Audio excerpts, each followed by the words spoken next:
following is a presentation of the High Spot Podcast. Making their way to the ring, talking about the world of professional wrestling, the team of Jeff Martin and the trendsetter Bryan Burga, the Jersey Wrecking Crew. What is going on, guys? You're listening to the High Spot Podcast. The Jersey Wrecking Crew are here. I am Jeff Martin alongside the trendsetter Bryan Burga. Got another great show for you today. We got Robbie Eagles of the Bullet Club. He will join us, as well as Matt Koon, a very great podcaster, will join us as well. Trendsetter, what is going on? How are you doing? The Superstar Shakeup is in full effect. What is going on? Has it affected you, Trendsetter? I would like to say it's affected me, Jeff, but I would be lying to you. It really hasn't affected me. And I like to be honest. I've spoken this about you before. I've spoken it with the Moody Barber. I'll give you his take on it as well. Who are they trying to kid here? They've been trying to do this. I know it's after WrestleMania and everybody's kind of over that hangover. You want something exciting to happen. You want it to be a lull because, let's be honest, Jeff, let's be honest with the crew who's listening right now. Usually after WrestleMania is when it starts going a little downhill. Things start getting pretty boring. So I know you want to change things up, in essence, shake things up. But you know what? It wasn't a home run for me. We kind of knew certain moves that were going to happen, but ultimately we're going to get some new matchups here, but it's still the same thing. It's just switching teams over for the sake of switching them over. So to me, it was not the exciting moment as you or most people of the crew were anticipating. Yeah, I got to admit too, man, like what I noticed so much about the fans is that I know that we're not trying to book things, or we're not here trying to give WWE suggestions. We're here to listen and, throw some dialogue back and forth and some ideas. That's what we want to do. We don't want to be those fans that are just complaining constantly and don't give things a chance. But there's so many head-scratching moves, so many things that have happened. And from the start of the show, you're like, okay, let's give it a chance. Let's be open about it. Yes, I know Trendsetter just mentioned that, it's all kind of the same thing. It's just switching teams over. You get that shock in the first few days of the shakeup, and then all of a sudden it's, back to the norm. And I kind of like what they do after WrestleMania. They'll take that week, and then the next week is a shakeup, so it gives us a chance to speculate on the names that are moving around. But I got to start off with the War Raiders, and I remember watching this, and I'm looking at myself, and I go, when did this happen? When did they become the Viking Experience? And when did they change their names? And I'm like, we went to TakeOver, and everything was fine. And then all of a sudden they get called up. And here's another head-scratcher move where you're like, oh, man, another NXT team that's going up there. A tag team where, let's be honest, WWE says they're going to look into the tag team division, but they never do. And then you get the Viking Experience. I'm not so much mad at the name. It's just more like, if you're going to take out War because of, War Machine, or the War Raiders because War just doesn't work in the PG era of WWE, how come you call that Ember Moon when she comes over to SmackDown Live the War Goddess? So that theory gets thrown out the window. I just don't understand. Is it because you just watch Game of Thrones and Vince is like, oh, we got to get the Vikings in, that's what's cool?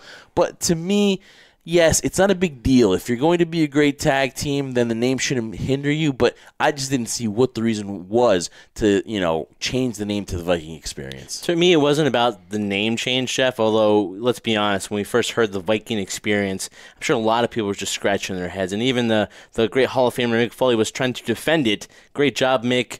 Kudos to you for trying to defend that. Head off. Exactly, for trying to defend that move. But to me, what really got to me, Jeff, was the mere fact of, okay, you mentioned it earlier before, you made a great point, that they're trying to, I guess, elevate the tag team division. But you know what?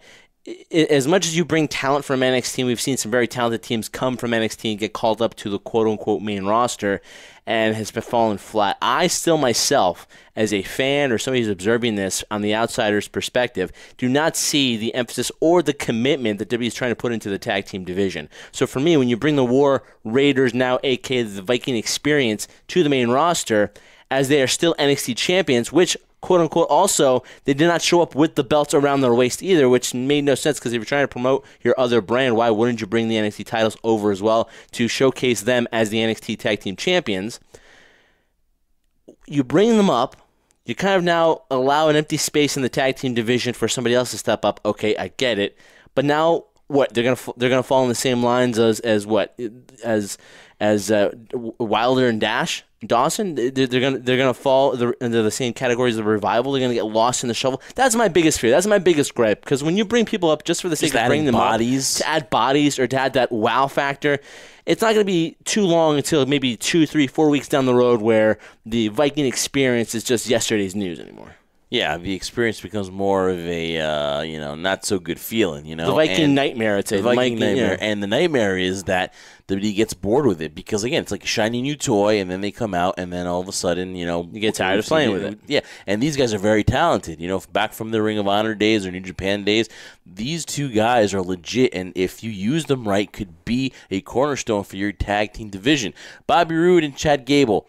Again, very good tag team, and then you get, of course, the Revival. The Revival. Kurt Hawkins and Zack Ryder are the tag team champions. You got Bo Dallas and you got Curtis Axel. So you can use the tag team division. You can get the most of it. But will WWE down the road get the most that they can of the tag team division? That's still something that I don't really believe in. I think it's more show. I think at first it was, one of the reasons why the Young Bucks didn't sign is just because of the way that WWE treats their tag team division. So maybe they want to prove a point to future tag teams, but I have to see it to believe it, and I really don't think WWE has any intention of improving that tag team division to the point where the women got their chance. Where they gave the Raw women a chance, and I don't believe that the tag team division is something that they're focused on, which to me is where you get the Bret Harts out of the Hart Foundation, or you get the Shawn Michaels out of the Rockers. That's where you develop your stars, your future talent, your future main eventers, and they don't use it to the full effect. That's what I've been saying, Jeff, since I think we started this podcast, where when we talk about the question where they always ask, where do you get the next superstars? I really think it comes from the tag team division, similar to when you say who's the next guy. Back in the past, who was ever the Intercontinental Champion was the next guy in line, the workhorse supposedly. A lot of those things that we looked at, Jeff, when we were younger and were staples in terms of cornerstones of where you get the next superstar or where's the next person in line to become maybe a possible world champion, were those staples. They no longer exist anymore. So now it's kind of head scratching because maybe 5-6 years ago we were talking about the Divas at that time, let's give them a chance, and that's became a hashtag worldwide. I think maybe a hashtag worldwide should be give the tag team division a chance because, that's where you saw the most excitement. That's where you would basically, for your house shows, and more importantly, for your pay-per-views, would sell out buildings because people want to be entertained by that. To watch the tag team division took a lot of time out of your show, which you could book for other things around it, and also storylines around it were also very good too. So, like you said, I need to see the commitment. I don't think it's there. I don't see it anytime soon, and it's unfortunate because you know what? We live in a day and age, Jeff, where we talked about the golden age of wrestling, how it's in this major boom, right? I think tag team wrestling is so talented now across the board when you go all over the world. And right now, it's not given its just due on the biggest platform, which is WWE. So much to talk about on today's show. We got two great guests here, by the way, to Matt Koon of Total Engagement Podcast and also Truth with Consequences that he co-hosts with Vince Russo. He will be here on the show. And Robbie Eagles will be here, a member of the Bullet Club, who will talk about the Junior Heavyweight Championship and what his goals are. We talked to him at the Bullet Club party, so looking forward to him having be a part of the show here today. Man, there's so many things we can do, Trendsetter. Talk about the shakeup, but one thing I want to get into here in the first part of the show is, man, there's just so many people now that have come out and just become totally unhappy with WWE and as far as their creative direction and where they're going and what's going on with their character. And then, listen, the wrestlers want to work. They don't want to be on the sidelines. And it's kudos to the ones that stand up and say, like, I've had enough. I want to go bet on myself. I want to do it. And you see now a lot of wrestlers are doing that. They want to take a chance on themselves with the opportunities of AEW, Impact Wrestling to an extent, Ring of Honor, New Japan, where you can see the workers are more happier. They're more allowed to have creative freedom. They're allowed to, express themselves. They're not stuck on the sideline. They're not doing comedy acts. Because, Trent, let's be honest, if you can't be funny on WWE TV, that's the only other way you're going to be used. Because if you don't stick in the few short, I would say in the few short time that you have there to prove yourself, if you can't be funny, they're not going to use you, So, like, here's the case. What the hell happened to EC3? Am I a huge fan of EC3? No, I'm not. He did a great job in Impact when he was there with Rockstar Spud, and he comes over to WWE. He gets hyped. I don't think he got used properly to the extent on NXT. He gets called up as one of the big, call-ups from NXT. They're going to Impact Raw or SmackDown, and then he gets destroyed at the hands of Braun Strowman. So a lot of wrestlers now showing their unhappiness. What do you first and foremost think is going on with EC3? Because I think he must have pissed somebody off, And to the extent of what is going on with these wrestlers being happy. We heard of Luke Harper. He asked for his release. I think it's been given to him. So many other superstars. Of course, Sasha Banks, who was upset with the whole WrestleMania storyline. Now, whether the rumors are whether she threw a tantrum or whether she got sent home or whatever's going on with Sasha Banks, she's got a decision to make. She's mulling things over. Does she want to leave the WWE, or does she want to go prove herself somewhere else and be happy? What do you think is going on right now with the WWE and their wrestlers? Well, the first question you asked me is about EC3, right? What's going on with him? Well, I can't get into the mind of EC3 or what WWE Creative wants to do, but this is my perspective. When I first heard the announcement that he was signing with NXT, I was thinking, okay, this is second go-around. But my initial thought was, okay, well, if he's signing with WWE now and going to be exclusively with NXT, that's pretty good because he can stay on that brand, help build it to the way he wants, to the extent that he wants to do it. And if there are any future progressions of him possibly making it to the main roster, we'll see. He jumped way too early. He wasn't used enough in NXT, I feel, to the extent because there's so much talent there. He kind of got lost in the shuffle. But ultimately, I thought if you're EC3 and you're signing, all this other talent's coming along with you, then you know what? You're kind of signing yourself up to where that ink dries. You know what to expect. And I wasn't surprised, and I'm not surprised how they're using EC3 right now for the mere fact that I spoke about this with the Moody Barber not too long ago too, and I've been speaking about this with you too, Jeff. It's that when you sign that dotted line, the attractiveness is to sign with WWE. Whether that's certain wrestlers' dreams and goals and aspirations to make it there is one thing, but again, I don't think that defines success either. And you know what? He's been successful everywhere he's gone when he's left NXT and WWE the first time when he went and kind of recreated and reinvented himself. Now it doesn't surprise me because they didn't know what they were signing. And this is kind of you're talking about how certain talent are now frustrated and now kind of want to ask for the release. I think this is a new trend now, Jeff, where WWE now I'm not saying AEW has a clear factor in this, but I think when it comes to the quality of the product, when it comes to AEW now, which is going to have their first show in May, which we're going to be a part of, you talk about Impact, you talk about Ring of Honor, New Japan Pro Wrestling, MLW to an extent, all the other promotions around there. It's kind of showcasing the fact that maybe WWE is just signing talent for the sake of doing it. Because they obviously don't know what they want to do and have no idea what they want to do with it. It's basically just signing roster spots and just keeping them there for the sake of keeping them there, which they can afford to. So that's basically what I see with EC3. A talented guy, they have no idea what they wanted to do with him when they signed him, and this is basically the end result you're getting. And at the same time, I feel bad. I feel for EC3, but again, I don't feel too bad for him because he knew he was getting himself into when he signed the dotted line. Oh, of course. As for Sasha, as for Luke Harper, Luke Harper wants his release. He's tried numerous times. He's connected actually with the audience where people were actually rooting for him. Try something different. And he's very good. He's very underrated. And he's very, very good and underrated. Sasha Banks, it's kind of a bittersweet thing for certain fans or for us, for example, because I remember when it first happened, you were a little annoyed by it because ultimately,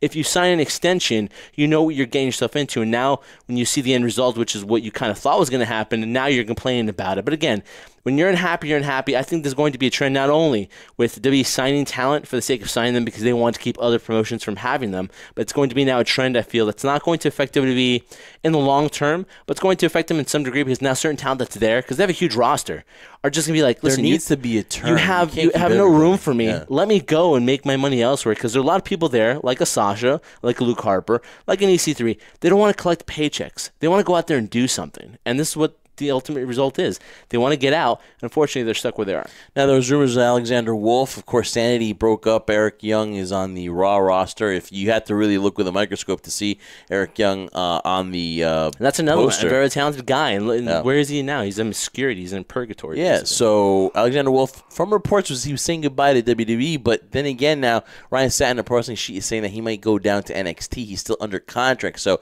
there's a little bit of miscommunication there in what Alexander Wolf was trying to say, but again, still another person that can't be happy about their situation. So my take on Sasha is, I'm not going to believe the reports. You hear the reports, and they're making her look out to be a crybaby. I get that. I see that. Well, she does cry a lot, and she does, and too much crying. And Bayley again.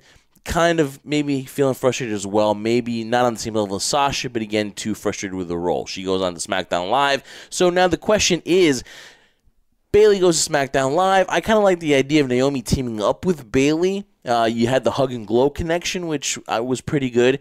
But now that Bayley moves to SmackDown Live, and with WWE waiting Sasha's decision, I don't know if she really has a decision. She either sits on the bench, because I believe she resigned not too long ago. Either they give her a release, which I don't know WWE would be willing to do that because they know the competition is out there. But the only thing I say is that AEW is not going to sign everybody. No, yeah. AEW's made it clear that they want to go into a different direction. Yes, if you're in, like, I believe like Shawn Spears is going to go to AEW. And what they've said before too, Jeff, don't mean to cut you off there, but they're not in direct competition. They've said it. They're not trying to compete with WWE. They're doing something which is called an alternative to what you're normally watching. Now, Luke Harper, I could definitely see in Ring of Honor. I can definitely see him in PCO fight. You know what I mean? I can definitely see Luke Harper a perfect fit for Ring of Honor, what they're doing, right? But in the case of Sasha Banks, you know, I'm not going to believe the backstage rumors, and even if they're true or not, that is what it is. But for Sasha Banks or anyone to feel that they're kind of bigger than what's going on, or they think that, for example, they're not being treated right, you didn't have to resign. That is my main issue. I know she's married to one of the wardrobe designers there, and it's kind of, you know, you kind of want to be able to work in the same spot. Maybe that's what led to her resigning or not. But it's not like we'll never know. It's not like she's been screwed over. She's had title reigns. She's had, you know, the NXT tag team titles. She had the women's tag team titles. Did she have that long push that she wanted with those titles to make them value something? No. Was it smart to give to the Iconics because now they lose every match and it's kind of like a comedy act with those titles? I get her frustration, but you didn't have to resign, and that's the only issue I have with Sasha Banks. Now, Bayley goes to SmackDown Live. The question is WWE preparing for life after Sasha Banks, or are they going to prepare for a major push for Sasha on Raw when she does come back? Because it's either one of those two options. In WWE's position, if I'm them, if you're this unhappy and you want to get out right now, but you are a high commodity because we've invested so much into you, not only from when you started in developmental NXT, but where you are now in WWE, I'm not going to be willing to let you go to sign somewhere else, whether it be AEW or somewhere else like Impact, or just go on the indie scene, or just, who knows, go to Japan.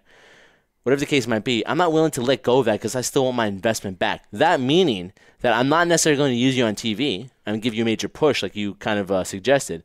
But if that's the case, you're going to sit on the bench until you're willing to come back. Hey, Neville did it. Yeah. And there's no doubt Sasha, being as stubborn as she might be, is willing to sit on the bench too until things change. And I think both sides are so not on the same page right now, where WWE is just content to say, you know what, if you're not going to use you and get money back from our investment, we're not going to bring you somewhere else so you can make money off of all the work that we've put into your character. So I think in that sense, she sits on the bench unless she's willing to compromise or finally kind of give in or just kind of bite the bullet and say, you know what, fine, I'm going to grit my teeth and just do exactly what you tell me to do until my contract's up and I count the days to get out of here.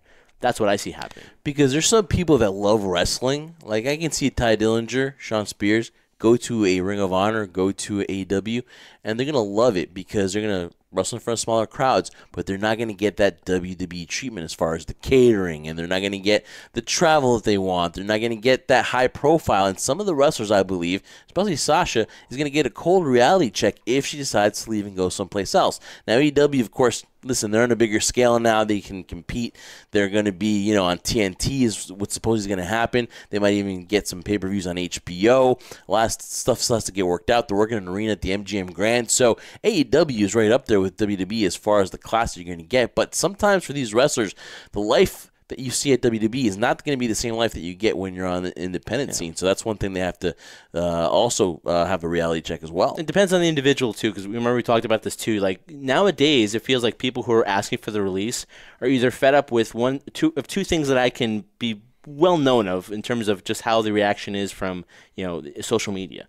One, creative. Creative is a huge thing now where people kind of want their own ability and not be told what to do, but kind of work alongside somebody else and figure out their own character and take those chances and risks that they want to take, which you can't do in a company like WWE now. Although they always say you can, but you can't really.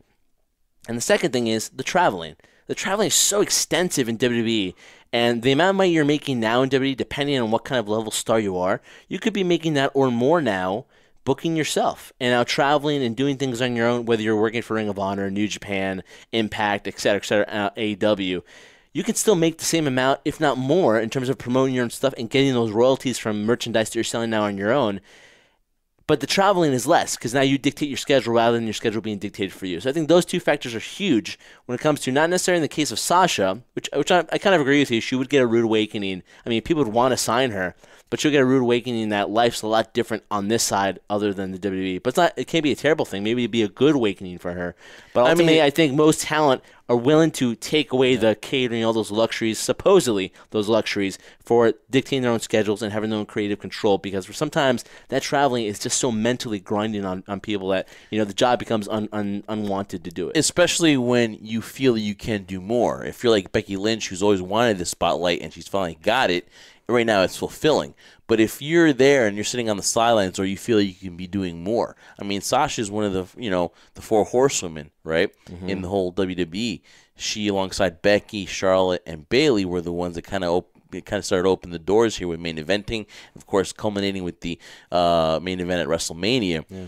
So, you know, I get Sasha's passion. I get that she wants to do more. I get her frustration too. I get that, but I just think that at the end of the day, we're really going to find out if she's passionate about the wrestling, and we will see what decision comes. But right now, I'm going to lean towards that she, at the end of the day, will take a deep breath and realize that her best fit would be WWE. Yeah, I think if that's going to happen, it will work on both sides coming to that conclusion. I just don't think a huge push is going to be in her sights to make up for it, because she's the one who's complaining. She's the one that's unhappy and unwilling to do things, and now is being taken time off because she immediately wants to quit and leave. From a company standpoint, if you're like this now, how can I trust you and put you in a storyline that's going to invest a lot of time and money into you if by some whatever reason something happens, the napkins set another direction, or the silverware is on another alignment that gets you upset? How can I invest money on you for a push if anything can set you off and I can't trust you're going to show up and do your job? This is very true, but now with all the females going to SmackDown Live, with Bayley and Ember Moon now making the move to SmackDown Live, the Raw roster kind of is a little bit weak as far as in the women's division, but it looks like you're going to have, you know, if Ronda comes back, you still have Becky Lynch there as the main person there. And then after that, you're wondering, okay, what's going to happen? I thought Charlotte was going to move there because Andrade was there, but that's the only move that really didn't happen. That was kind of head-scratching, but it seems like the women's division is loaded now on SmackDown Live, and it's an opportunity for a Sasha Banks to move right up there and get that top spot. But with the one championship now, with the Becky 2 belts has now, that she's defending both belts. Which we still don't know what they plan on doing with that. It's kind of hard to me to say where Sasha's going to stand on the line. So, yeah, it's still very confusing. Will she get that push when she comes back? Will she come back? So much to be answered there in the next coming weeks. But Trendsetter, got a great guest coming on the show now. Matt Koon, Truth with Consequences co-host with Vince Russo, and he has his own podcast, Total Engagement. Of course, he worked with Bruce Pritchard and Conrad on Something to Wrestle With, and he is very in tune with all podcasts. Had a great chance to catch up with him at the Bullet Club block party during WrestleMania weekend. We talked about WrestleMania, talked about what he was looking forward to, talked about Ring of Honor, had some interesting thoughts on Ring of Honor. Did they drop the ball at the G1 Supercard, and so much more. So here, without further ado, is Matt Koon from the Total Engagement podcast. All right, Bullet Club block party, Trendsetter. Man, this is good here. You talk about pointers in podcasting. We're talking to the man right here. We're joined by Matt Koon. Matt from Total Engagement. Really are fans of the show. What is going on, man? Are you enjoying the festivities here? Well, not too much. Not too much is going on except everything here. WrestleMania weekend, having a blast at the block party. Of course, I also co-host with Vince Russo, who would not know who any of these guys are, but having a great time. Met all the Bullet Club guys. A couple of them are fans of the shows, and just ran into Ron Funches and a few other guys. And DJ Z says he listens to the show, so it's kind of crazy how things have escalated. Not too long ago, I was on the other side of the table, and now I'm here. It's a strange thing. Talk about the transition, though, from, like you said, like, other side of the table production and all that, you know, work that you don't get credit for, and now you're on air. What was that like? Well, it's a crazy thing. You know, Conrad Thompson, as you know, is the guy who kind of mentored me, and I did, as you said, a lot of stuff I didn't get credit for, and that's fine. because I really enjoyed doing the production, doing the research, learning from the best. I guess what I'd say, if anybody needs advice, learn from the best, give them as much as you can, and good things will happen. The transition's been strange. I never thought about hosting a podcast, honestly. I'm a music guy. I'm more comfortable behind a computer doing production than I am hosting, but it just happened. And now I've got, like 100 interviews under me. I've got 2 shows. Different wrestlers call me every week for podcasts. It is an incredible experience to be on this side of the table where wrestlers, Ron Funches just nudged me and said, "Hey, Matt Koon." I'm like, what the hell's going on? This is not real life. This is not the way it should be, but it's a lot of fun.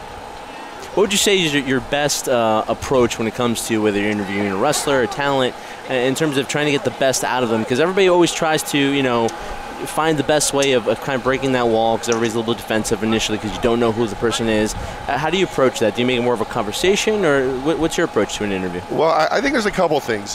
When I did Wyatt Ended with Robbie, it helped that I had a wrestler. If you have a wrestler with you, that helps kind of break down the barriers. But I don't have a wrestler now, so I'm basically even playing field. Wrestlers have told me, Luger, Tom Lawler, Joey Ryan told me, thank you for not having the same interview everybody else does. And I'll tell you what I do that's different is I work hard on my interviews. I listen to other interviews, and this is maybe a tip for anybody out there, is I ask questions about stuff they've already answered. Instead of, you get a Joey Ryan, you're like, tell me about, the penis thing or whatever. I'm more like, you said this in this interview. Is that how you think about it? And Joey literally said, thank you for not reading from a Wikipedia page, Yeah. You need as prepared as you can possibly be. And really show respect to them. But also, for me, I like getting into the psychology of it a little bit. With Joey Ryan, I approached him like he was Steve Martin. I approached him like he was this clown, but he was a really serious guy who was very well thought out, and it worked out pretty good. I think but the short answer is research. Don't ask them the same questions they've been asked 100 times. I was determined to get through Joey Ryan. I keep using. Get through his interview without a mention of Dick Flip or Jim Cornette, because I know he gets it all the time. So I want to get more into the nuts and bolts of it, and people tend to like that. And working with Vince Russo every week has kind of given me a good training ground for that kind of thing. Working with Vince Russo, everyone has their opinions on him, good, bad, whatever. But still, he is a name in the business. He's made contributions to the wrestling business. What's it been like working with him? Vince is exactly probably what you think he is. He's exactly what he says he is. He's a flawed human being of a person. He's not a bad person. He's a good person who tries to be good and maybe makes some mistakes here or there, and definitely has some resentments over the last 20 years by being told he's a piece of crap every day of his life. It's a tough business being Vince Russo. That being said, I'm not a fan of his booking. I'm not a fan of the Vince Russo way, but with Vince, I tend to look at him as a human being, and I think he gets a raw deal, and we all forget he was hired. So why would he be mad at Vince Russo when they could be mad at the people who hired him? If he really sucked, why would they hire him for 10 more years? Why would TNA have him? It's very true. It's a thing that people don't think about. If he was so terrible at WCW, why not blame the people who brought him back? Yeah. They brought him back. You know what I'm saying? They didn't just have him for that 13 weeks. They brought him back. So that's an important point when you start lambasting Vince Russo for ruining WCW. No, he never had a checkbook, none of that. That being said, could he hold himself a little more accountable for his booking? Sure, but a lot of that is just his own philosophy. He has a philosophy that when you change a channel, you want to see something and you want to stay, and that will keep you there. Now, there's discussions to be had about that, about whether that's valid or not, but that's where he comes from. He doesn't come from a viewpoint of matches are important, belts are important. He goes by data he has that tells him that people like in-ring promos, versus matches, and he's got a viewpoint. But I think just maybe we all need to take a step back and relax, chill a little bit, and not just attack people for writing wrestling. It's kind of crazy. I love about events like this, and this time around, quote-unquote, WrestleMania weekend. It just seems to be a huge celebration just of professional wrestling and fans appreciating it for what it is in their craft. Whether you want to call it sports entertainment, it's for somebody's opinion to judge that one. But when it comes to moments like this, we're here at the Black Party for the Bullet Club, does it give you a sense that, and I'm sure a lot of people talk about it, though, that how wrestling is turning, it seems, to a different direction now with the age of social media and the ability of getting your content distribution out there. It just seems that there's a more wider base that can view it now as opposed to maybe 10 or 15 years ago. I think so. I'm not sure if there's a bigger audience than there was, because the biggest company in the world, the ratings are going down. But it is a more engaged audience. And things like the Bullet Club and All Elite Wrestling do engage more younger people, do engage more women, do engage more kids than the WWE does. So I do think it's growing. It's interesting to see Will Ospreay being a nobody at WrestleCon 3 years ago, and now he's headlining WrestleCon. And now you see Orange Cassidy. You see this kid who everybody's going to be talking about a year from now. Everybody's going to be talking about Orange Cassidy like he's Joey Ryan. Bandito, I had conversations with Ian Riccoboni at All In where he said he had to research He's amazing. who Bandito is. He didn't know who he was. We went to All In and we yeah. saw Bandito, like, how come we've never heard of him before? Yeah, it's crazy. And now he's headlining WrestleCon. So we're seeing a growth in knowledge of the fans, a bit of a growth in the indie fan thing, but a lot really hinges on what All Elite does. If they're able to bring in a bigger audience, we will see. I believe they can. I think people like my son are bellwether fans. They're kids, and they say, that's cool. Ring of Honor ain't really that cool. New Japan's pretty cool. All Elite's really cool, you know. NXT's cool. WWE, not that cool. So it's all about the cool factor, I think. We're here with Matt Koon again, giving us a little bit of time here. High Spot Podcast on BodySlam.net. Matt, your thoughts on the G1 Ring of Honor Supercard with New Japan? I thought it was a little too long, maybe, but at the end of the day, you got your money's worth with those 3 matches towards the end. Those were amazing, outstanding. Well, first of all, thanks again for having me on. I talked to you guys online a couple times, and I appreciate you guys. I have a little different take on the G1 thing. I think you get one shot at these things. Okay. I think Ring of Honor had a shot, and I think they blew it. I think they had the Garden, they had New York City, they had WrestleMania weekend, they had a sellout crowd, and it was a time to highlight what made them different and what made them better and what could bring in a bigger audience. And I don't think they did that last night. I think they needed an A+ show to really maximize that opportunity, and I think they put in a B show. And I think they misgauged what some things would do well, like the Enzo and Cass thing. People should not be leaving the G1 talking about Enzo and Cass. They should be leaving talking about Okada. They shouldn't be leaving talking about, that Bully Ray fiasco. They should be talking about, wow, when Bully Ray came out and whoever answered the bell, like if it was Suzuki or is it Ishii, that would have built the brand. Yes, that would have built everything. Place would have gone apeshit. But instead, you have the convoluted booking that didn't even make sense with Juice is hurt and Juice is not hurt. Like I said, I thought it was a fine show. I don't think it was in the top 10 of shows I've been to, and it had a potential to be a industry-changing show the way All In was. But I don't think have the same kind of people at the top of Ring of Honor that they do at All Elite. So that's just my opinion, though. Even though they didn't lead to saying that the Bucks and Cody were going to be booked for that show, do you think that once people realized that Cody and the Bucks weren't going to be part of that G1, it kind of lost a little bit of its steam? Because you saw that there were resales on StubHub and whatever, and they went back to the market, the tickets that were bought. Do you think that lost its steam? It could have been so much better if the Bucks, Cody, and Kenny were there? I think, yes, yeah. I think, I don't think it's dishonest to say it was maybe implied that they'd be there when it was announced. But at the same time, when they weren't there, that was an opportunity, right?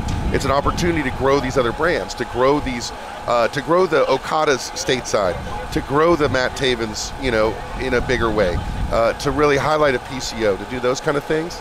And even though it did take a little luster off, they really could have taken that opportunity, I think, to make it more of a brand building experience for them. It could have been even a better opportunity without these guys in the way that everybody knows. Well, who is this Matt Taven?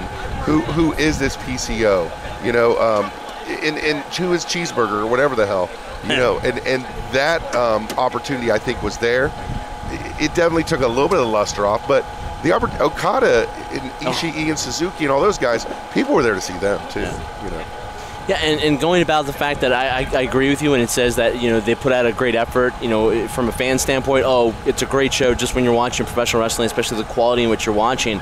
But for me, one thing that dragged on me was not necessarily the match placement, but the amount of length of matches that were on this card. Do you think that might have something to do with the fact that, they had an opportunity here, but because they tried to place so many things at once under one umbrella because it was such a big show, that they kind of lost a lot of steam because there's certain matches here. I won't mention any names here for the sake of doing that, but that probably could have gone shorter, could have gone longer. Probably shouldn't have been there to begin with because it kind of lost luster. The crowd was kind of out of it towards the end. Yeah, it's a tempting thing, right? When you have all these stars, WWE's running in that in just a couple hours. A tempting thing to get everybody on and to get as much stuff as you can, these opportunities. They should have thought big picture, I think, and thought of the show. Thought of a 3-hour show that people would want to watch, people would talk about.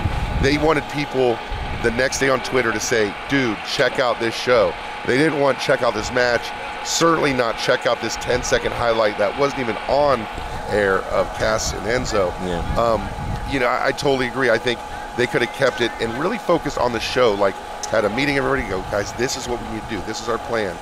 This is not a one-off. We're at the Garden. We can use this to build the New Japan brand outside of the Japan and build Ring of Honor back up from where it was. And, instead of doing that, they just said, okay, well, let's just do everything. Real quick, think it was the right move for Okada to win the title and not necessarily continue with Jay White because it felt, I spoke to Jeff about it after it was over, it kind of felt that New Japan was kind of going back to their old ways of what seemed to have worked for them before, saying this is what New Japan represents rather than using a champion to transition or bridge that gap, per se, to the audience that's not fully aware of New Japan Pro Wrestling. I think Jay White, in all honesty, was kind of hot-shotted up a little bit, was kind of brought in, I don't want to say too soon, but it was an early look at him. I think it was all about getting the belt off Omega. So how do you get the belt off Omega? You got to go Tanahashi, Jay White, Okada, and then and then you have a built. The Bullet Club is actually probably as popular as they've ever been, with the exception of the Height with the Elite. So they're starting to build back up. I think there's a lot of emphasis on the Bullet Club. Jay White's not going anywhere, but you see some of these guys get a little a cup of coffee with the title, and then they're brought back down. I think there's a game going on, in case anybody wants to know what's going on. There's cornhole being played in front of us by drunk Bullet Club fans. But I think that Jay White's not going anywhere. I think Okada is the guy. He is the bellwether guy. It seems he's either chasing the title, he has the title. I like the idea of him having the title and Bullet Club kind of being his main foil. I think it's a good idea. And last one for me before we wrap up with Matt. Thank you so much for giving us your time here. WrestleMania, everyone's talking about Ronda Rousey, the women main eventing, which they deserve because they've come such a long way in the past year and a half. Then talking about Kofi Mania too. But besides those two matches, now sometimes quantity, quality, depending on what you want everyone on the card. It's your own choice, your own flavor that you might want to select. But what other match are you looking forward to besides those two? If you had to pick a third match that you wanted to see on this card, what are you looking forward to? Well, absolutely, from like a match standpoint, I have no interest in the build-up of the Brock-Seth match. But let's not forget they're going to have a badass match. Yeah. Like, Brock is awesome. Brock is the best. I would pay Brock forever, whatever he wants, just to stick around and make people mad. Fans don't understand how funny how much criticism he gets, but he's very good in the ring when he wants to. Dude, everybody else, has been, everybody else is finally getting their contracts. Yeah. Brock got his contract. But from a personal standpoint, just personal relationships and people I like, it's weird when you get involved a little bit more in wrestling. But Revival, Zack Ryder, Kurt Hawkins. I love my boys, the Revival, my buddy Scott Dawson up there getting their night in the getting their moment, that quote-unquote WrestleMania moment. Yeah. And they're probably going to lose, but who they lose to? Two of the best dudes ever, Zack Ryder and Kurt Hawkins. They're just two of the nicest, coolest, hardest working, most focused, most affable, easy to get along with, professional, always ready to go. They've been ready for this, so they're probably going to win it, have their little New York moment, which sucks for the Revival because I think they're probably going to be split up and treated like shit for about a year. But I'm psyched about that match. That's going to be awesome. There's not a bad person in that match, and that's what I like. There's no losers in that match. So I guess those two. And what a way for Hawkins to end his losing streak, right? By winning the tag team championships in WrestleMania in his backyard here in MetLife Stadium in New Jersey. That is going to be crazy, man. Could have written it any better than that. They could have written it better. They could have had like a story and not do it like they tried to write it and they just gave up on it. They had it for a second and they totally lost focus because Vince brought up the other guys. Vince brought up Ricochet and Alistair, who are awesome, right? Yeah. But it's like this. The story was there. They were telling the story. They're like, screw the story. Let's just hot shot it. It's literally like they turned the page on the calendar and said, "Oh shit, WrestleMania's next week." Oh shit, what are we gonna do? We ran out of freaking week. We ran out of weeks. Okay, Zach, come here, Zach. You know, that does what it felt like exactly. It's like, oh crap, you know, Michael Hayes like, oh goddamn, we gotta figure this out. Goddamn. But hopefully it's gonna be a great show. You know, hopefully, I'm not optimistic it's gonna be a great show. On my show, Total Engagement, I talk about why I thought the fans would turn on it. But from someone who should know, he told me that this might end up being one of the 3 best WrestleManias of all time. So I'm optimistic. We'll see after the show, when the show drops, whether or not that's true or not. He is Matt Koon. You can listen to him and Vince Russo on MLW Radio, too. Total Engagement is the name of their tremendous show. On all podcast platforms, the show's available? Absolutely. There's 2. There's Truth with Consequences with Vince Russo. That's on Westwood 1. And Total Engagement with just me, Matt Koon, on MLW Network. And, dude, thanks for having me on. This is a great time. It's a beautiful day out here. Appreciate it, man. All right, Trendsetter, that was the first of 2 interviews we've got for you today. Matt Koon, man, he's a huge wrestling fan, and when you talk wrestling, you know, with fans, it seems like it's just a conversation. It was so flowing, and we want to thank Matt Koon of Total Engagement and Truth with Consequences with Vince Russo. Has so much on his plate, but was able to join us for a little bit here at the Bullet Club Block Party. Oh, that was awesome to be able to, you know, pick his brain a little bit and get his experience, and not only the experience he's had doing this, but his reaction to obviously the historic event that we saw, the G1 Supercard at Madison Square Garden, the historical significance, but also the significance afterwards of what's going to happen afterwards in terms of did they successfully, you know, hit a home run, or did they knock it out of the park, whatever pun you want to use there, or was it not as successful as people might think it is? And I really enjoyed his input on it. I kind of agreed to him to an extent too, because as much as I enjoyed the G1 Supercard, I love the wrestling aspect of it. Although Jeff, you know, did have to wake me up a couple times during the Battle Royal because I was super tired. It was a long day for me. The Supercard and the Trendsetter was super tired. Yes, you have no idea how much the Trendsetter has on his plate, but you were wide awake for the other matches. And once the Battle Royal was over, I was awake. But it really felt kind of similar to what we were complaining about. Not necessarily complaining about, but bringing up the point that when we broke down the card of WrestleMania compared to the G1, it really felt the similar thing where everybody's trying to squeeze everything in one show, which I understand why everybody wants to be a part of it. Hey, we would want to be a part of the G1 Supercard of Honor at Madison Square Garden. We'd want to be a part of WrestleMania, but there was no time allotted to us. Then what's the point? It's best not to do it because you have to keep the audience engaged, and that's a difficult thing with a long show like that. So I think, in essence, I agree with what he said, because, you know, when you have that long of a show, you don't showcase your main headliners that you want to showcase. This would represents the best of Ring of Honor. This would represents the best of New Japan Pro Wrestling, the best alternative you can see. Sometimes it gets lost because you're just trying to put everything in once. Same thing with WrestleMania. So I think in that sense, it didn't achieve the success that I think Ring of Honor and New Japan wanted to achieve. I think New Japan showed itself well.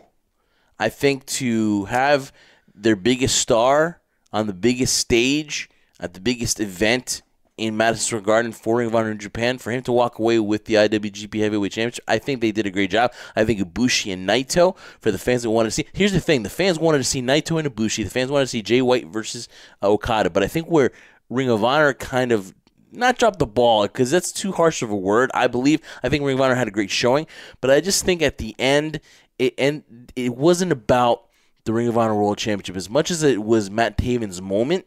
I just feel that it was shadowed by what happened in the tag team Four Corners match, where everyone was talking about Enzo and Cass invading the G1 Supercard, and I get why they did it. Ring of Honor is trying to do something new. We're also used to Ring of Honor doing one thing and just being normal, bland, and Bully Ray even said it.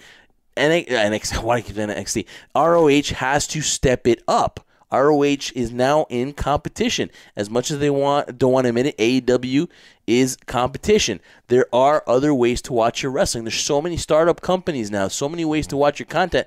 You have to keep up with the times. And I think Ring of Honor tried to have their shock value moment, but I don't think it backfired. I just think that at the end of the day, I think those two matches especially overshadowed the Ring of Honor World Championship match, the ladder match, which was tremendous. It was an awesome ladder match. Okay, and if I post an article on bodyslam.net and I had that matchup ranked third, which I don't think you could have elevated past the two matches that you saw from New Japan, but I think that, you know, at the end of the day, I just think more emphasis should have been made on Matt Taven's moment. It just didn't feel like it was. So what would have solved that issue, then being last and being the main event?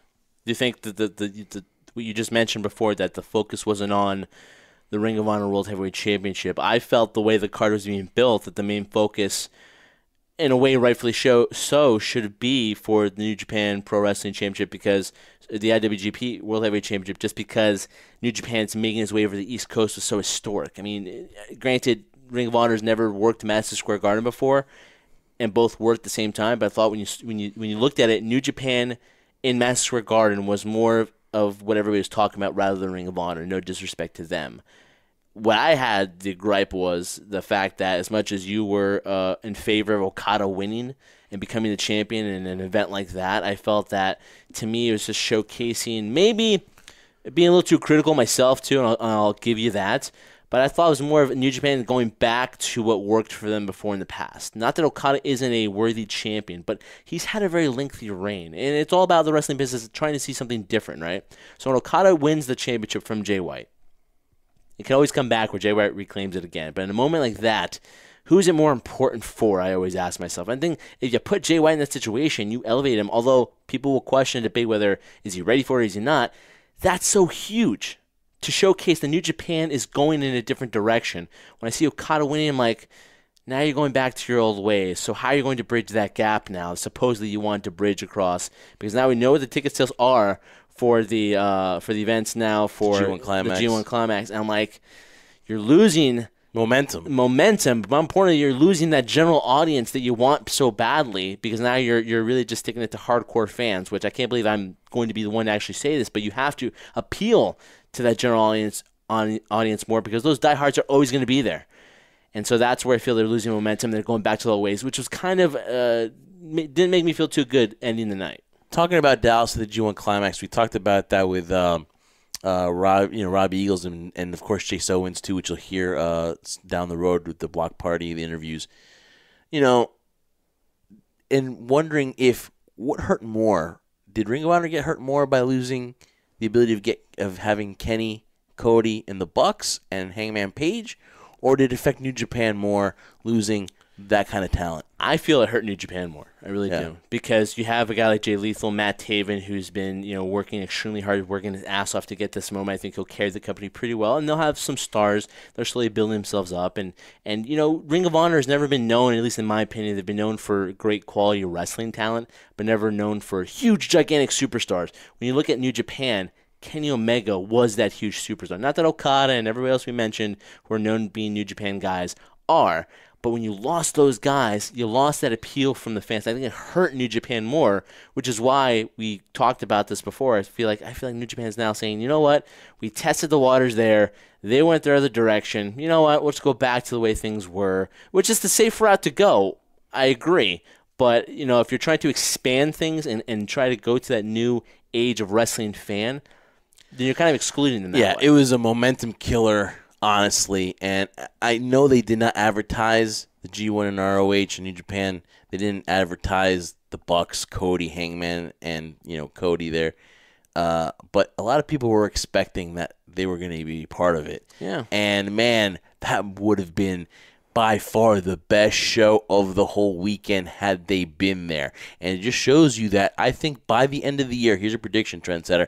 I don't know what happens. I think that New Japan and Ring of Honor have a great relationship, but somewhere they're going to need that AEW there. They're going to have to find a partnership, because I think that New Japan and Kenny, it's like a perfect fit.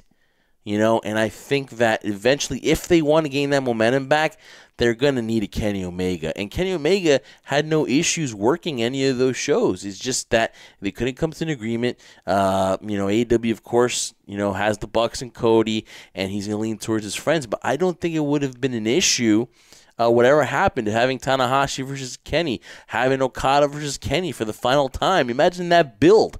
But I just think it really hurt that, and I think that's what the fans loved the matches, but I just think he was missing a little bit something else with that, as well. So I'll finish on this note real quick. You mentioned in terms of partnership, right? Yeah. One of these days, the partnership between Ring of Honor and Japan will switch, because one will have to side with AEW. I like to feel, though, that generally all three of these promotions, AEW, Ring of Honor, and New Japan, all need collectively each other, because there's so much talent to go around to use. It only benefits all three of them. Now, in this case right now, it's weird to believe that AEW, although they're the newer promotion, they haven't even done their first show yet, and you look at the track record of New Japan and Ring of Honor, how long they've established themselves as entities in the professional wrestling world, that they have the leverage AEW over these other two promotions. It's weird to imagine that, but it's true, because in terms of production value, in terms of money behind them, they have that on their side. But more importantly than money and production, Jeff, they have the Elite on their side. And that's where people are drawn to. They're drawn to the Elite. I mean, we spoke to the Bullet Club Block Party. The Bullet Club has a tremendous following as well. But when you talk about the thing where people want to kind of see this new age of the change of the world type wrestling, the Elite is where everybody's looking towards and wanting to see and gravitate towards.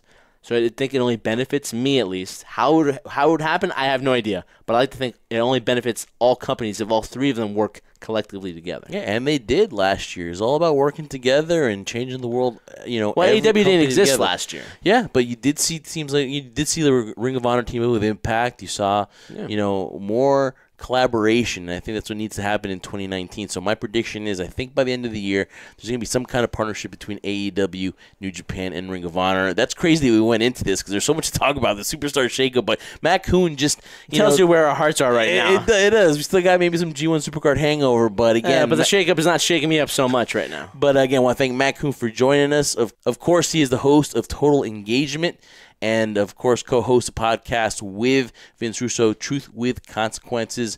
Really great to have him on. Hope to have him on again soon, Trendsetter. So we're going to get back into the Shakeup, Superstar Shakeup in a little bit. We're going to talk about Roman Reigns going to SmackDown Live and Finn Balor going to SmackDown Live and AJ Styles moving to Raw. We're going to wrap up with that. Don't spoil it for everybody. Well, everybody knows by now. He's going to be listening towards the end anyway because you've already kind of given who's going to be there. I guess so. I mean... I'm not about well, everybody knows, though. We're just going to talk about it. It's like everybody's seen the Shakeup. Everybody knows who's gone where, but we're just going to react to that. It's called the tease, though. You want them to stay because you don't know what's going on. I'm so... We can't assume they've watched it because all they do is pay attention to us, Live Spot Podcast. I'm so over teases, man. It's ridiculous. But again, guys, though, follow us on all our social media at High Spot Podcast. Go to the website, highspotpodcast.com. You can find us on bodyslam.net, on iTunes, and on all platforms where podcasts are available. You can go to Spreaker.com as well. And go to YouTube and check out the High Spot Podcast because we have our own YouTube channel, and you can also check out Adventures with the Trendsetter. You can catch that there too. Click, download, and subscribe, and make sure you like our videos as well. And also that the High Spot Podcast has their own T-shirt store on Pro Wrestling Tees. Excited about that. Go to ProWrestlingTees.com/HighSpotPodcast. Buy a shirt. Support the crew. Definitely will appreciate that, Trendsetter. But now joining us is Robbie Eagles, a sniper of the skies and a member of the Bullet Club. He joined us at the Bullet Club Block Party, and the first thing we asked him was his reaction to all the turnout for that amazing day in Carlstadt, New Jersey at Red's Restaurant. Here is Robbie Eagles on the High Spot Podcast. All right, the Bullet Club Block Party here at High Spot Podcast are joined now by Robbie Eagles. Robbie, what is going on? What a turnout. Could you have ever imagined this here, WrestleMania weekend, and the Bullet Club has taken over the metropolitan area? It's crazy, man. Like, I'm just a kid from Australia, so to think something like this could even happen is, like, unreal. And when I got, the open arm invitation to be like, no, you're Bullet Club, you're a part of this too, I was like, okay, I was cool to just kind of watch from the sidelines, but to be a part of it and see the turnout, like you said, it's incredible, it's ridiculous, and I love every moment of it. Talk about also history-making last night. G1 Supercard of Honor was tremendous, getting a lot of good feedback on that. Bullet Club was very, much there, was very, predominant there. And, of course, you guys gained titles with, the Girls of Destiny taking the Ring of Honor titles, but you kind of also left a little bit empty-handed, too, because you lost the Junior Heavyweight Championship and, of course, Jay White losing the IWGP Heavyweight Championship. Just talk about that. Why are you focusing on the negative, Jeff? Seriously, come on. I'm just trying to be realistic here. I want to see. We're trying to have a party here, man. Yeah, and you're just bringing us down on a sour note. But I understand. Like, what you're trying to say is, like, how does the team feel? How do you regroup? Yeah. Look, I think it was seen as apparent on the stage. And we came together, and Jay said that he's not going to stay down. And I know Ishimori feels the same way. So just because we don't have the championships right now doesn't mean that we're not going to still keep going onwards and upwards. It just means that we've got a different battle to face in the future. Maybe Ishimori and we might look towards the tag gold instead. Take a break from the singles run for a second. Maybe it's my turn to have a go at the IWGP Junior Heavyweight title. And you know, Jay White, he's got his eyes on the prize.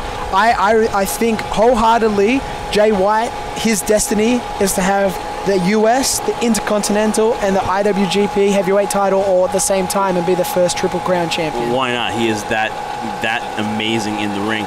Just as a fan, when you're taking, let's forget about the result. Like I said, I don't want to dampen this party here. Forget the result. Just in the match itself, man, was that just one of the, if not the best match of the night, one of them, but still, that match, when you look back at what made it so successful last night, that's got to be up there, man. Like, as a fan, what did you think of the match? Well, Jay's just incredible. When I first joined the club, that's when he was just starting his run as part of the Bullet Club and really leading from the forefront. And he was one of the first people to reach out to me and sort of look after me in Tokyo, and I appreciated that. So what I did is I made sure to watch his matches and watch the way that he prepared for matches and, you know, watch the way that he wrestles, because he's only been in this for a short amount of time and much shorter than me, but he's actually had a lot of success for being quite young. And, you know, he's from my neck of the woods. He's in New Zealand. That's where he's native. And I'm from just across the ditch in Australia. So to see Jay White have so much success, I was like, man, that's what I want. So, you know, the way that he's able to string things together, the way that he's able to really study his opponents, especially people like Okada, and have counters for the things that a lot of people can't get out of or fight off. It's incredible to see his growth, and not only that, just the amount of heart and determination that he has, although some people might not see that and might see, you know, the words that he says first and foremost. But Jay White really is one of the strongest wrestlers in the world. Okada, he's just another level, and he just had the upper hand. But like we said before, doesn't mean that we're not losing sight. We've got a sniper here. I've got the target vision. We're looking right straight forward, and we're going to have our target set soon. It's just a bump in the road, basically. Exactly. Bump in the road, and you guys regroup and go forth from there. Can you talk to me a little bit about the significance of events like this? Now, around WrestleMania weekend, it always seems to be, from a fan standpoint, a celebration of people's love and appreciation for the craft, which is pro wrestling. For you, being a talent within here, what's it like for you? Are things just going so fast that you don't have time to appreciate the moments because you're being pulled in so many directions? Or do you have that time to be like, wow, the historical significance of being in Madison Square Garden when most people 5-10 years ago would never think something like this could ever happen? It definitely was a big thing to take in, and I had that one moment of once I got into the building and I saw it, and I was like, wow, this is New Japan Pro Wrestling and Ring of Honor in Madison Square Garden. And I was lucky enough to actually go to a Knicks and Bulls game on Monday.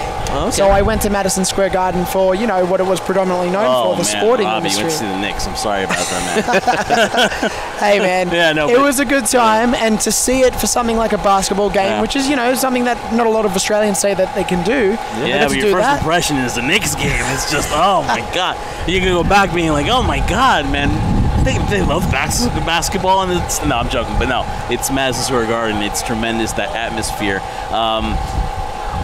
Australia's become a hotbed for professional wrestling. Like, it's something I just noticed the last year or so. A lot of touring in Australia. A lot of wrestlers coming from Australia too. Just what was your favorite growing up? What was your favorite wrestlers, and how did you get into the business? So my favorite wrestlers when I first saw professional wrestling on TV, it was Rey Mysterio and it was Sting. And this was WCW in the late 90s. And that was purely because I was reading comic books of Spider-Man and I was watching Power Rangers. Yeah. So the first two things I saw were Rey Mysterio and Sting, and it's like, oh, okay, so it's like what I read and what I watch, but it's real life. Yeah. So I was all in. Yeah. And then from there, that junior heavyweight, cruiserweight, light heavyweight style, that really resonated with me. So I always kind of stuck closer to that. And then as I grew up, I was always a smaller guy. So then when it came time to my turn in the ring, it was easy enough for me to adapt that style because that's what I had lived and breathed all those times and all those years before. You mentioned Spider-Man and Power Rangers. Are you going to go watch the Avengers Endgames? Oh yeah, I'm not fully caught up in the Marvel Universe. Okay. I've probably watched it in like the most incorrect order that you're supposed to. What do you think about this newest transition of Spider-Man now? I'm liking it. I just watched the Spider-Verse movie on one of my flights over here, actually. And I thought that was quite cool. Like, I mean, I probably haven't kept up to date with Spider-Man like I did when I was a kid, but I really enjoy what Marvel are putting out now. So Avengers Endgame is going to be a whole lot of fun, I think. Who's your favorite Power Ranger? Favorite Power Ranger? Better not be the Green Ranger. Come on, man. To be honest, a lot of people would say green/white, right? My favorite was always the Red Ranger. That's right, man. Come on, right. man. And Tommy was such a, I'm sorry to use this word, he was such a cock blocker, basically, seriously. Jason was the leader of that team.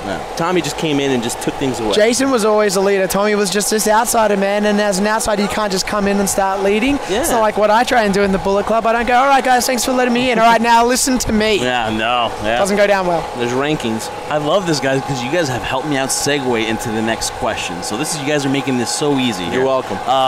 There was a lot of leadership issues with Bullet Club before, Jay took the helm.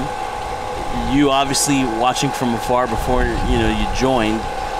A lot of people didn't think that this new version of Bullet Club would have the same momentum because you guys lost the likes of Cody, Kenny, and the Bucks, and all at the same time. Not like, and obviously it hurts. And you go and look at this, and the block party here, and it looks like Bullet Club still has that momentum. Talk about this new regime of Bullet Club and what is the message now going forward for Bullet Club and the leadership and just every guy in it. What is the message, mission statement? I guess the mission statement is that we're taking over. So whether or not we have the belts, we're here to really cement ourselves in professional wrestling and show the whole world that Bullet Club is for real. It's not about leadership anymore. It's not like we are under the cutthroat era, right? And that's from Jay White's style. That's from his presence, from his energy. But there's not one single leader in the Bullet Club. I fall back. I'm one of the foot soldiers for the guys. Yeah. I know that my time will come and I'll have my opportunities. But in the meantime, I'm going to beat the drum. I'm going to hold the fort. And, if Jay tells me to go left, I'm going left. If Tama goes, nah, we're going right, I'm going right. I'm following directions, man. And that's what everyone in the group tends to do, because we're all looking for our purpose, our goal. What is the goal? I think right now, we want to get the gold back. And right now, we want to protect our dual champions, which are the GOD, man. Yeah. So Tama and Tanga, they've got the ROH belts as well as the IWGP heavyweight titles. So we want to make sure that those guys remain dual tag team champions, and we'll make sure that collectively as a unit, we do what's necessary to keep them at their best. And one final one for me here, I thank you so much for your time. It's greatly appreciated. One thing I love about you guys in terms of what you do in your craft is not only the dedication, but the work you put in physically and mentally as well.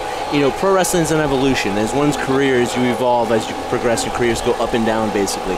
What would you say is the biggest, strongest point for you that you've done to successfully keep yourself mentally strong? Because there'll be ups and downs all the time, and there'll be evolution. So how do you keep yourself mentally prepared every single time? And what's the next evolution for yourself? You talked about personal goals you set for yourself. You follow directions, but at the same time, you have personal goals yourself you want to achieve. What are some of those things as the new evolution, as you become more, I wouldn't say secure, but become more well-known of who you are? Yeah, I guess for mental preparation and to keep myself going, it does get hard sometimes when you lose those matches that either the matchmakers or you guys as fans put a lot of hype behind. Sometimes when you don't win those matches, you get the wind knocked out of you and you think, shit, how am I going to pick myself back up again? Or sometimes it's myself. I might look into a match with, it may be for no championship, there may be nothing on the line, but here's me and Will Ospreay facing off in a ring, and now there's a lot of importance behind that match because it's a Will Ospreay match, and people think, okay, that's a big deal. And then if I lose that one, now I'm like, okay, where do I go? Do I keep going? And what's the thing? That's the good thing about the club, man. We've got camaraderie, especially for me. Even if I'm not here in the States or I'm not in Japan with them, I've got guys like Gino Gambino with me. Yeah. And he's helping pick me up. Same with him. He just lost a big championship for himself in Australia, but I was there right beside him, and I picked him up, and I said, doesn't matter. You'll get it again, or you'll get another one. Yeah. And we'll just replace that spot on the mantelpiece. In terms of evolution or sort of what's next or what's a goal for me, look, there's a goal that's on the table, and it's called Best of Super Juniors. Yeah. Now, whether or not my name's in the hat for this year, time will still tell. But that's something that I actually petitioned for before I was even in the club. I wanted to be one of the first Australian representatives of the Best of the Super Juniors tournament. And I think now, more than ever, I've got my actual foot in the door, and it's just about wedging it a little bit further open and just pushing myself right in.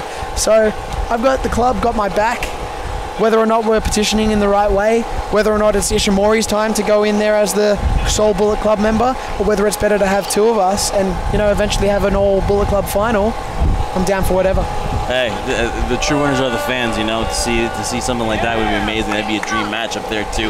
And you know what? At least it stays in house if it's you two in the finals. You know what I mean? At least it stays in house. Listen, Robbie Eagles, thank you so much for your time here at the Bullet Club Block Party, man. Tremendous time here in Carlstadt, New Jersey at Reds, and best of luck to you guys in the future, man. And as fans, we can't wait to see what the future lies ahead. Wait, Jeff, luck is for losers. Give me the luck for, and this man right here is not a loser, folks. Let's just make that perfectly clear. Thank you so much for your time. Thank you, guys. Appreciate it. Thank you. All right, Trendsetter. Thanks goes out to Robbie Eagles, Australian-born. So much Australian-born wrestlers. It's such a huge thing in Australia. Everyone's going down there. There's a lot of wrestling promotions. Everyone makes a trip down there. A lot of independent shows, and it just shows you the growth of wrestling everywhere in the world, and it's in a safe position. Wrestling is in a good state. Oh yeah, we talk about the boom in professional wrestling. Australia is having a huge boom in the independent scene right now, and it couldn't be any hotter. So definitely that's the place to go to if you're trying to go overseas. Obviously Europe, Spain, London, UK, stuff like that, Japan. But Australia is definitely another place where people want to go to hone their craft, get that exposure, have the opportunity to kind of showcase their talents all over the world. And I definitely do see championships in his future.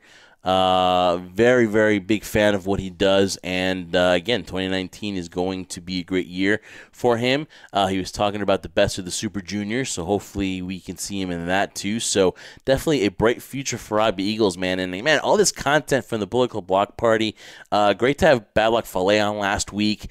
A lot of good feedback on that one. Also, you know, if you don't know Robbie Eagles, here's your chance to hear from him, because I think he is one of the bright spots, the future of Bullet Club. And as he gains momentum in 2019, I think he will be one of the names in the forefront of that. So what a tremendous episode where we have Matt Koon and Robbie Eagles on the show from Bullet Club. We'll have more content for you guys from there soon. But now going back to the Superstar Shakeup Trendsetter, you didn't want me. We must. You didn't want me to, you know, just go out there and say what happened. But the fans know that the big dog Roman Reigns is on SmackDown Live. I thought it was gonna be Braun Strowman. Yeah. Vince McMahon teased us with Elias. We got Roman Reigns at the end. How big is this for SmackDown Live heading into October, where they sign the deal with Fox Sports and that becomes, you know, fruition in October? I think it's a huge thing for SmackDown Live. I never thought we'd see Roman Reigns on SmackDown. I thought he was a Raw guy. I thought that Vince McMahon was like, he's Raw, you know, thick and thin. But for him on SmackDown Live, that is a big, big move for the Blue brand. Yes, it is huge, Jeff. And I hate to say that I saw this coming, but I kind of think the emphasis they're saying huge would make you think Braun Strowman's coming to SmackDown Live, but I think he's fine over on the Red brand when it comes to this. I mean, let's look at it from this standpoint, though. This had to happen. It shouldn't have been that shocking to certain people, you know why? Because this had to happen from a business standpoint. Because if you're going to move over to Fox Sports 1, with all the money, and you've mentioned it before several times Sports. Fox Sports, sorry. Fox Sports. Or, no, I'm sorry. Fox Sports, some of the programming, but they're going to go to Fox. Like Fox 5, yeah, they're going to be on there. Yeah. Okay. That being the case, all the money they're invested into the WWE, that hefty paycheck they paid them, right? There's no reason why you shouldn't have major stars on SmackDown brand, which you're kind of seeing now with the Superstar Shakeup, even with the women's division. All the major women now moving over to SmackDown, kind of leaving the roster empty on the Raw side, so they have to replenish there. I think it makes sense from a business standpoint. It's good for them because now they will have the ability. They've tried several times before. Maybe this will be the final case when they're on separate networks. They will have the ability of showcasing themselves at separate entities. It's going to be very difficult. They're always going to be under that WWE umbrella, but that's the plan. Also, I think it's huge for Roman Reigns because you know what? As much as people want to say what they want to say about Roman Reigns, especially I'm one of them, right? It's huge for him because he needs a refreshed look. He needs a new start. After coming back and battling leukemia and having his moment at WrestleMania, which you think he was going to have, that feel-good comeback story. Everybody loves the comeback, Jeff, right? Now to start afresh in the Raw from Raw to the SmackDown brand with different matchups and have a new, for example, showcase of faces behind SmackDown Live will only help the industry more. So I think this is huge for Roman Reigns as a character now because it kind of gives him a clean slate. He's been known as being a Raw guy for so long. Now maybe they can establish him as the quote-unquote cornerstone of that brand that they've tried to do on Raw and have failed several times to do. Maybe now's the time to move him, which they did now, to make him that cornerstone, that face of SmackDown. And Finn Balor moves over there, too. Takes the Intercontinental title with him. Was not happy they lost to Andrade, but you kind of felt that, okay, there was a huge possibility that Finn Balor would go to SmackDown Live. There's a lot of rumors that persist that Samoa Joe will go to Raw just to even it out, just so that the United States Championship goes over to Raw. That's usually what happens. Yeah, when one goes over, the other goes over. And so, right now, I think SmackDown Live, if you want to see wrestling again, it's going to be the wrestling show. Finn Balor has a lot of matchups where I'd love to see him in Nakamura. That's going to be great. I would like the Apollo Crews to go there, but Buddy Murphy goes there. We'll see what happens with that. Yeah. I know Cedric Alexander moved over to Raw. I don't know what they're going to do with him there. So it's going to be interesting to see what happens. Rey Mysterio goes over to Raw. An AJ Styles trendsetter. That was the weirdest thing because he's been SmackDown so much that, you know what? One thing about SmackDown Live is that sometimes there's guys that say they're way too long, that are there, they're fixtures of SmackDown Live, that when you actually see them go to Raw, it's kind of weird. We haven't seen AJ and Raw in a while. For him now to go to Monday Night Raw, the first thing I'm thinking is we got to get AJ Styles versus Seth Rollins. Yeah, I mean, initially you think that's going to happen. I think that's the idea in the foreseeable future, Jeff. I don't think it's going to happen right here, right now. But you're right. It was different. It was weird to see him on Raw because he's been such a huge fixture on SmackDown Live. I mean, SmackDown Live is the house that AJ Styles built, to steal his catchphrase there. But I think it's also, like I mentioned with Roman Reigns, so vital for a guy like AJ Styles, who recently re-signed a contract. We don't know for how long, but I think this is going to be his last contract extension. He is on the forward side of 40 now. Who knows how long he wants to keep doing this, how long his body can hold up. I mean, by no means am I saying he's slowing down at all, but at the same time, Father Time is undefeated for a reason, and you want him to be, healthy in his later years. But that being said, it's a refresh start for AJ because, he's done all he can on SmackDown. And if you don't put him on SmackDown, if he's not in the main event title picture for the WWE Championship, then where do you put him? The U.S. title, he's done that with Samoa Joe already. Do you continue the rivalry with Randy Orton? Because honestly, the match is okay, but to me, the whole Randy AJ experiment was good after one match. I said, I'm done with it. I don't want to see it again. So it made sense for him to go to Raw because now he has newer matchups. My biggest thing, though, is that although you said before, SmackDown Live is the wrestling show, it's always been the wrestling show. Yeah. Now this is Raw, the quote-unquote, this is the A side, and now this is the entertainment aspect of it. We know AJ Styles can wrestle. We know he can talk now. He's a lot better doing promos. But now my biggest thing is when you look at, you spoke about before, Raw is the land of the giants. Can he hold his own? I think he can. But will the company, will the writers, the head main-ups on Raw see him the same way they saw him on SmackDown Live? That's my biggest thing, where they're positioning him, because he's a star. He should be in the main fixture, like you said, go up against Seth Rollins, Universal title match. But at the same time, you have to position him carefully, because if you don't, then you don't want to waste a talent like AJ Styles on Raw. Yeah, and you saw guys like Lars Sullivan go to SmackDown Live. Braun Strowman remains... Who? Lars Sullivan. You see guys like Braun Strowman stay on Raw. What is his potential? What is his future? Where do they see him at? This is a guy that should have been the champion a long time ago. At least had a run with it. But for things, maybe him being a hindrance to himself and the stuff that you heard backstage, that he's tardy and shows up late to things and really can't be relied on to be that guy. Mm-hmm. You wonder what his future is, because he's in the best shape of his life from what it looks like. He's just tremendous. And what exactly is the lineage? Where are we going from first to maybe the top 5 in WWE? Who is up there right now? You got to put AJ up there. And now that they've broken the Shield up now, definitely with Roman being on the SmackDown side and Seth being the guy on Raw. Which also showcases they're looking as Seth as their guy right now. Yeah. It's their guy. It's his show.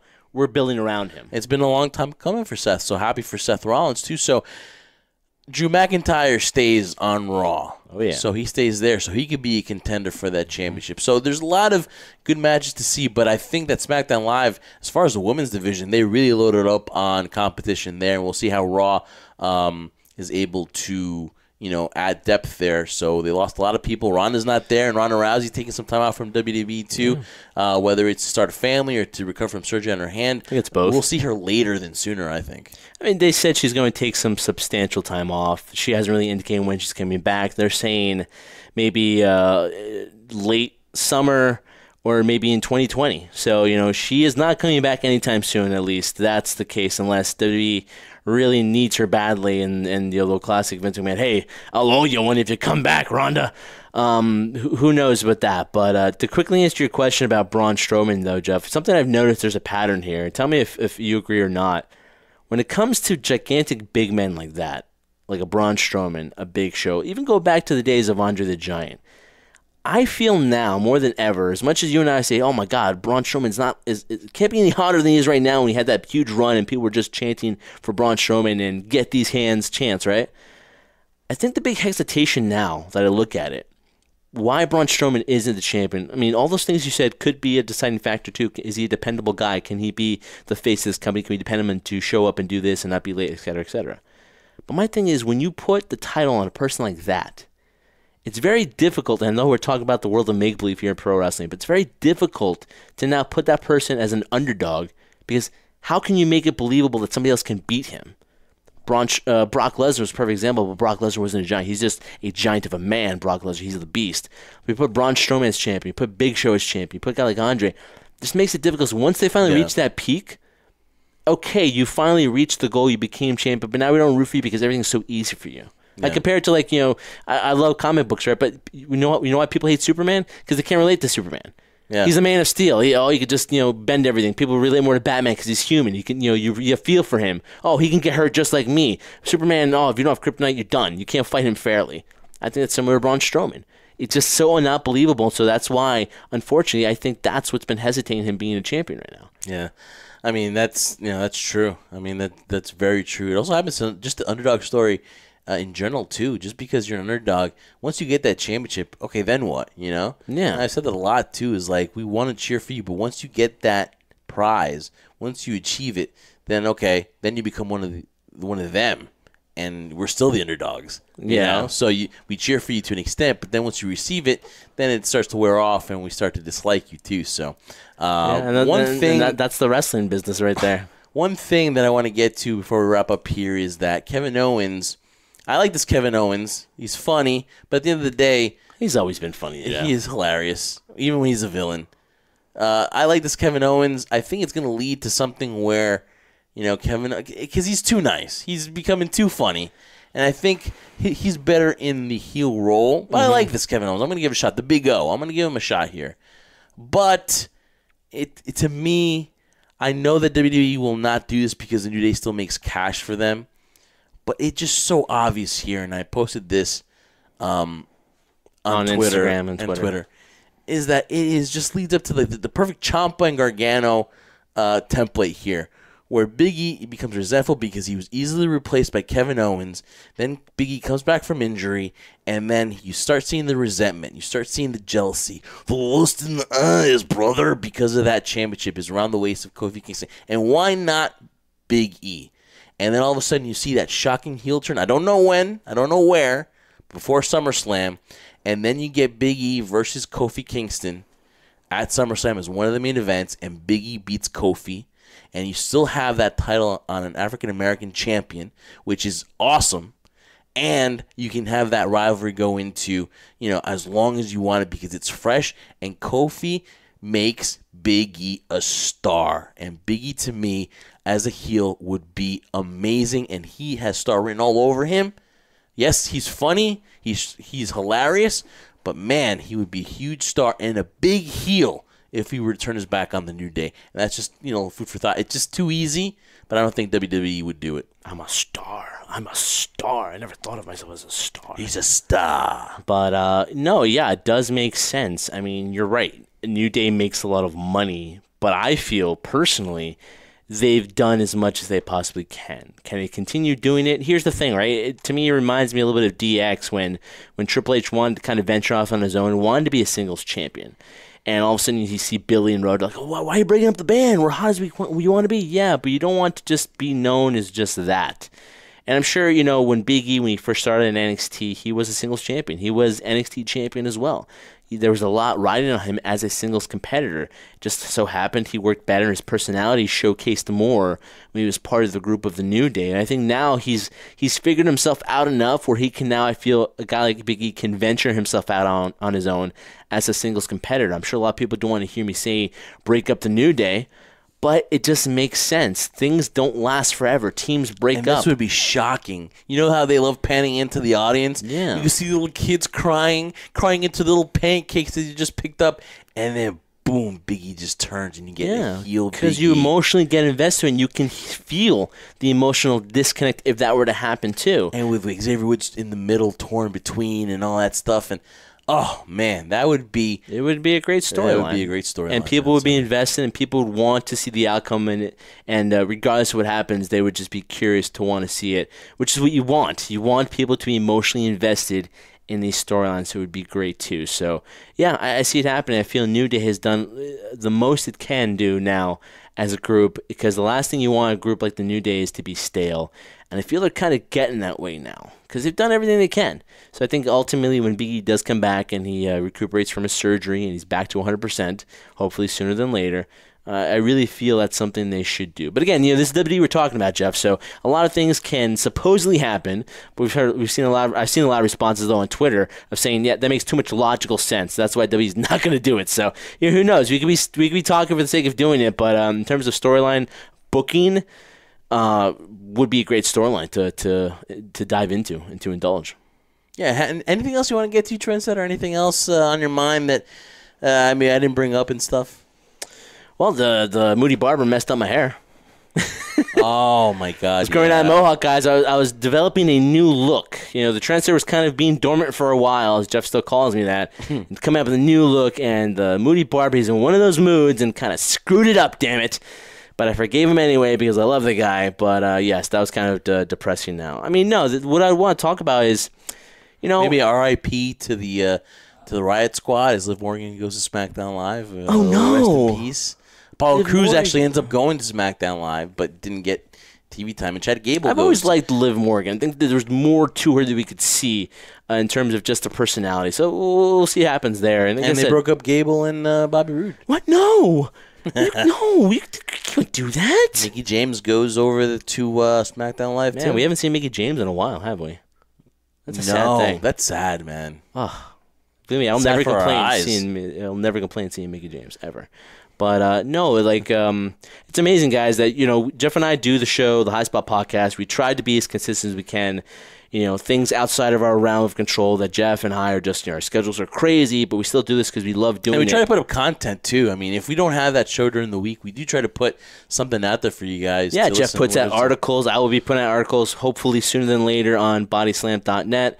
So, yeah, you guys are going to see us still around, but maybe not as consistent, although we're trying to do it. But to me, Jeff, it's like, I feel like I'm in a wrestling lull right now where I've seen so much right now where I kind of need that break emotionally. Because I feel more than ever, Jeff, like there's no offseason in wrestling, but what I felt more than anything is that when you had a champion, for example, when Shawn Michaels won, and this sticks in my mind more than ever, when he won WrestleMania 12 to beat Bret Hart in the Iron Man match, first ever, became champion, the boyhood dream came true. You talked about before, when we root for those underdogs and they become champions, all of a sudden they start getting turned on pretty quickly.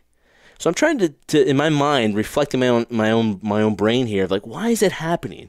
Why back at WrestleMania 12 do we see a guy like Shawn Michaels, and we're rooting for him? Now, granted, that's during the Monday Night Wars, but we're rooting for him. We're behind him. You go to a live event, Shawn Michaels the last card on the last match on the card. You're staying to the end because you want to see Shawn Michaels perform. I see somebody like Becky Lynch who's worked her ass off to get where she is now, but I don't see the same reaction anymore. The crowd isn't as excited. They'll still chant Becky, but it's not the same emphasis that I saw before she was going for the title. Because we all need a break. And this is what I would do, okay? WWE is going to be treated like a real sport when it goes to Fox because it's going to get coverage. Triple H was on First Things First with Nick Wright and Chris Carter. Mm-hmm. And he did mention how WWE would be having programming on Fox Sports, like an hour show, kind of like what they did with UFC, where they would pre or post fight game, and have like an hour show somewhere during the week, which is more content. But here's my thing, and let me see if this is what. And I just thought about this right now. Well, it'd be kind of similar to Talking Smacked, right, or no? No, it'd be like an hour. It'd be like getting to know the fighters. So it'd be like like UFC content where where it's like coverage, and you're really treating it like if this was like, and here's Becky Lynch training at here, and they're talking about her. That's something I've always wanted to see, and it would work, given the opportunity. But here's one thing that I say to you, and this is perfect, and it hit me when I saw the Superstars on vacation, because Raw after, let's be honest, there was a lull after WrestleMania. Just the Raw and that SmackDown Live just were not the same. I think the fans were a little I think WWE purposely did that too. Yeah, but the shakeup the next week, I get it. But how about this? How about you have the Raw after WrestleMania and you have the SmackDown Live, right? You tease the Superstar Shakeup, but that is your off season. You say that the Superstar Shakeup is in 3 weeks, and you let them tour. That's fine. You can let them tour, but you don't have those live shows. Or you do give them those 3 weeks just to replenish and have that anticipation, because the offseason for the NFL, it's all about the draft. It's all about who's going here or whatever. What if they cheat the draft just like that, and it has a 3-week anticipation build, and you're talking about who can go here, what's going on here, and you actually make it feel like an actual draft, and that is your offseason. They kind of did that for when they drafted people from NXT, so that would work. Yeah, and you have it, and we talk about it because right now what's on everyone's talking about is the NFL draft. Right? And the offseason, the offseason's long, whatever, but okay, I'm sure somewhere WWE can make their money and say, listen, for these 3 weeks, we're going to go on hiatus, but we're going to put the programming, we're going to put the shows on Fox so that we can talk about the build. And I know it wouldn't work because the networks and they need to put live programming in, but I do believe that would be the best thing. Have them go on their vacation for 3 weeks. I'm not asking you for a 6-month off season and you come back and say, no. You take that lull, which is usually that period for after WrestleMania, and you build up for the Superstar Shakeup, and you give it the 3 weeks time, 2 weeks time to promote it. The wrestlers get refreshed, they have their time off, whatever, or they can do live house shows, whatever. But you build it up for the Superstar Shakeup, and you make it the big thing, the return, the new season of WWE. What do you think? Honestly, I think yes. I would be so for that, because after WrestleMania, now it's hard for that sell. Just to this quick point, though, if you're selling those WrestleMania packages, you're selling WrestleMania, but also you're selling Raw and SmackDown. That's what I'm saying. You have those. Whatever, yeah, but here's the thing. If you give snoozers like you did this year's WrestleMania, who's going to want to buy that package? You know what I mean? So it has to be something exciting. It's kind of like, what it's going to become. The offseason could be after that Raw and SmackDown. Yeah. After it, and you could do it there if you wanted to. But, from a business standpoint, I don't know what the numbers are, so I'm not trying to proclaim myself to be a businessman. But I'm sure the house shows, as much as you and I constantly talk about, can we limit them a little bit? I mean, do they really, no offense to Saskatchewan, Wyoming, but does it really need to be to Saskatchewan, Wyoming? I mean, honestly, do they have to travel there depending on the house and how big the event comes in there? No offense, because certain places don't get it as often, so that one time is a really big deal for them. But can the schedule be a little bit lighter? There's so many more other commitments. Just for 3 weeks. Because if you want the all-around health of your talent for the longevity wise, I mean, and old school people will say, I worked 390 days a year. No, you can't do 390. It's new times, man. But it's newer times. It's different things. You base your income on doing the house shows. Now it's not that way anymore. It's not that way anymore. It's a new age. The business has evolved and changed that way. So yeah, I would agree with you. That's at that point. What I really do hope that when we do see it finally on Fox, I really do hope they treat it as a UFC, because I've always constantly kept telling you, I used to love when they would give the small little vignettes or build-ups towards WrestleMania matches, where there's Triple H and Daniel Bryan against each other, or they did something similar to Batista and Triple H, not to that extent. They did one with Drew McIntyre getting ready for Roman Reigns. I thought it kind of showcased them as a human and who they are. And I've always been a huge advocate of this, even when I've done my mini-series of Adventures of the Trendsetter, because you look at what I did there in terms of the adult film actresses or pro wrestlers, they're these larger-than-life characters. And when you see who they are in real life and the ups and downs they go through, you root for them whether they're a good person or a bad person on TV. So I think that would be awesome. If Fox could really do that, that would really be a huge mark in terms of separating SmackDown Live from Raw. SmackDown Live is the wrestling/realism type thing, the reality era as we used to talk about before with CM Punk, whatever that guy, Phil Brooks, whatever his name is, and you have Raw, which is the entertainment. It's the allure. It's the make you laugh, cheap pops and stuff like that. I think that would work, and I would be interested in that. But I don't really think Vince would ever consider an off season. When we're long and gone and Vince is still running the show, maybe down the road he'll do it. But it would make sense. But I think from a business standpoint, Vince would never do it. Yeah, I mean, again, it's just a thought, too. I've been having a lot of these thoughts, the Big E thoughts, the WrestleMania offseason thoughts, but, I'll have maybe more thoughts next week, whatever like that. But, again, great episode, Trendsetter. I want to thank Matt Koon, Robbie Eagles, for joining us here this week on the show. We talked about the Superstar Shakeup, talking about Sasha Banks and her future, and a lot of wrestlers we're kind of disgruntled right now that are not afraid now to, speak up and talk about the releases, what will be their futures. We got Double or Nothing, which is coming up in just maybe, just a few weeks, Trendsetter. That's going to be amazing as we prep for Double or Nothing in Las Vegas at the MGM Grand. That is going to be an awesome time. AEW finally, their first full show, and the High Spot Podcast will be a part of it. Trendsetter, looking forward to that as well. And again, next week we're going to come with you with a new, fresh episode, and we'll have more information, of course, on Sasha Banks, talk about everything that happened in the week of professional wrestling. You can find the High Spot Podcast on all our social media at High Spot Podcast. Go to the website, highspotpodcast.com.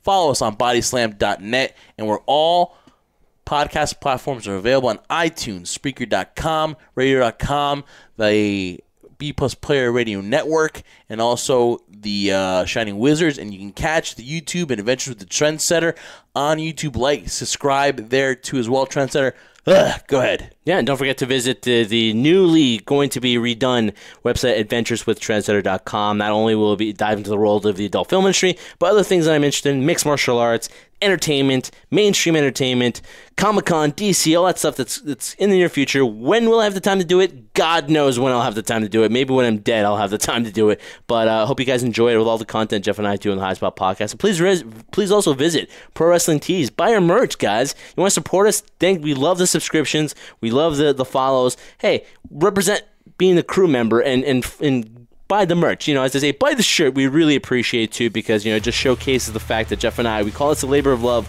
but we love doing this for you guys, the crew, which you have been listening to the High Spot Podcast.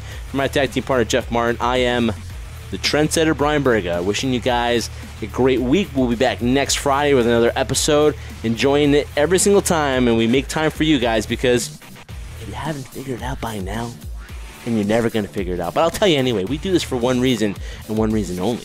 We do this for you, the crew. Buy the shirt.